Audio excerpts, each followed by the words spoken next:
বিলাল রাদিয়াল্লাহু তাআলা আনহু দাস, কালা কুচকুচে, লেখা নাই, পড়া নাই, শিক্ষা নাই, কিচ্ছু নাই, জায়গা নাই, জমি নাই, দাস কিয়ামত পর্যন্ত, যতদিন না মরবে ততদিন পর্যন্ত দাস থাকবে, বাঁচার কোনো উপায় নাই। উমাইয়ার ছাতি নিয়ে ঘুরে বেড়াচ্ছে, রাসূলুল্লাহ সাল্লাল্লাহু আলাইহি ওয়াসাল্লাম দাওয়াত দিচ্ছে, হে উমাইয়া বলো লা ইলাহা ইল্লাল্লাহ তুফলিহু, তুমি লা ইলাহা ইল্লাল্লাহ পড়ো সফল হয়ে যাবে। বেলাল শুনছে মুহাম্মদ কিসের দাওয়াত দেবে, 360টা মূর্তি এইগুলো সব বাদ দিয়ে এক আল্লাহর ইবাদত করার কথা বলছে। এক আল্লাহর ইবাদত কেমন কথা, ভাবতে ভাবতে ভাবতে আল্লাহ তাকে হেদায়েত দিয়েছে, লা ইলাহা ইল্লাল্লাহ বুঝে ফেলেছে। এবার উমাইয়াকে বলছে তোমার দিন আমার আর চলবে না। উমাইয়া একদম পিটুনি শুরু করে, দাস, প্রতিবাদ করার কাউরি ক্ষমতা নাই, এটা কোরাই করা তার দাস, মার কাটুক যাই হোক তাই করুক, কেউ কিছু বলার ক্ষমতা রাখে অধিকারী নেন।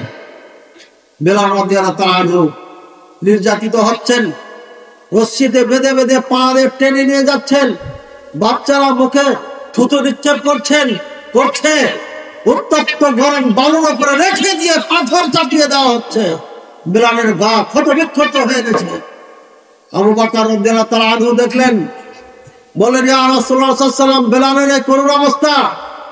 রাসূলুল্লাহ সাল্লাল্লাহু আলাইহি ওয়াসাল্লাম আল্লাহর কাছে দোয়া করছেন আর পয়গাম পাঠাচ্ছেন, বড় তাদেরকে অটক থাকার জন্য দিনের উপরে আল্লাহ সাহায্য আসবে।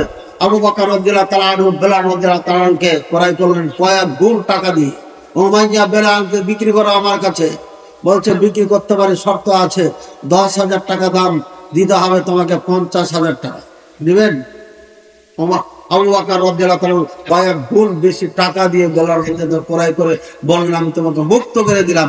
এবার দাসত্বের গোলামিত্বের আপনার পিঞ্জরা থেকে বের হয়ে বেলাল স্বাধীন হলেন, আর মদিনার মাটিতে, মক্কার মাটিতে চিৎকার করে বলতে লাগলেন, আমি বেলাল কালিমা পড়েছি, লা ইলাহা ইল্লাল্লাহ, আমাকে আর সরাবার কেউ কোনো ক্ষমতা রাখে না। এই বেলাল রাসূলুল্লাহ সাল্লাল্লাহু আলাইহি ওয়াসাল্লামের মরণ পর্যন্ত মুয়াজ্জিনের রাসূল হয়ে থেকে গেলেন। তার আজানের ধ্বনি এই জমিন থেকে আরশ পর্যন্ত পৌঁছতে বলেন সুবহানাল্লাহ। কি শিখলো বেলাল? শুধু লা ইলাহা ইল্লাল্লাহ শোনার সাথে সাথে ইসলাম কবুল করার পরে উমাইয়া এত শাস্তি দিল, এত কষ্ট দিল, কালিমা চুপ করতে পারে নাই। বুঝতে হবে কালিমার মধ্যে আছে কি, আছে পাওয়ার, কঠিন পাওয়ার আছে।